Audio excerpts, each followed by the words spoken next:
Aba, the Cross River State capital. The conference was aimed at synergizing and enhancing maritime security in the Gulf of Guinea using surveillance technology. It was the first Gulf of Guinea Awareness Capability meeting for security agencies drawn from over 15 African countries. Oil bunkering, piracy and kidnapping are a few of the criminal and illicit activities that are believed to be prevalent along the Gulf of Guinea.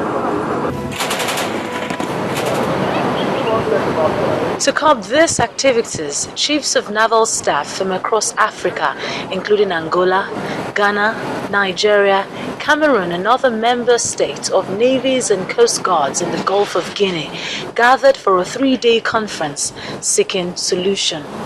It is therefore imperative to emphasize that no meaningful development can take place in an atmosphere of insecurity within the global commons. As discomforting as these threats would appear, they are not insurmountable. Hence, the clear call for the enthronement of constructive, proactive and sustainable, as well as holistic maritime security architecture. We also have significant challenges with regard to the policing of those boundaries and the cooperation between nations within the region. And we've been a strong advocate for that regional cooperation for reasons of addressing the challenges that we've experienced over the last few years. They want to facilitate the establishment and activation of a common maritime information sharing mechanism through the establishment of an interregional coordination center by March 2014. Then came the signing of the communique by member states to that effect. The chiefs of naval staff across Africa agree that the conference is apt considering the erroneous criminalities associated with the Gulf of Guinea. Very timely. We should have been working like this since then. But as we have started, I think it's we can be obviously very it's a real hope for African navies. All the countries along the Gulf of Guinea were well represented at a 3-day conference. It now comes down to implementation of the decisions that were taken. In part 2, after the break, PDP reconciles all aggrieved members and leaders in Ekiti and Anambra states. Stay with us.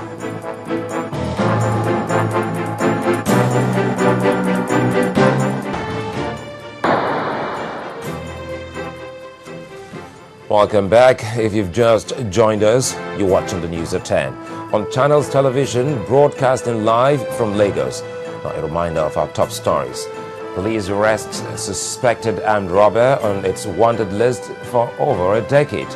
Rival APC kicks against registration of All Progressives Congress by INEC. Anambra and Lagos states on warpath over deportation of Igbo destitutes and the orders of Governor Babatunde Fashola. And Italy's Supreme Court confirms prison sentence on ex-Prime Minister Silvio Berlusconi.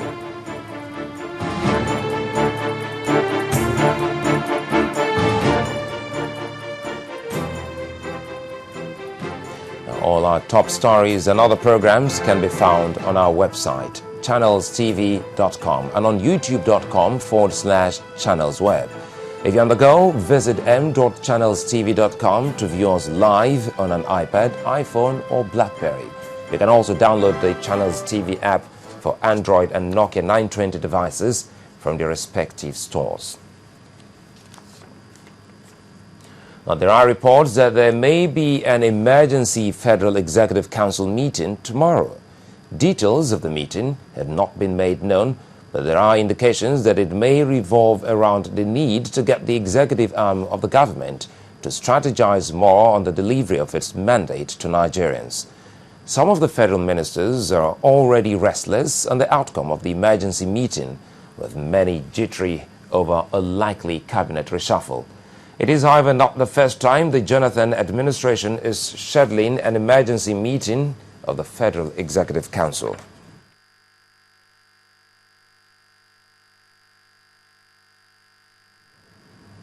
Now, the All Progressives Congress may have scaled the registration hurdle, but it appears its rivals or its travails are not over yet.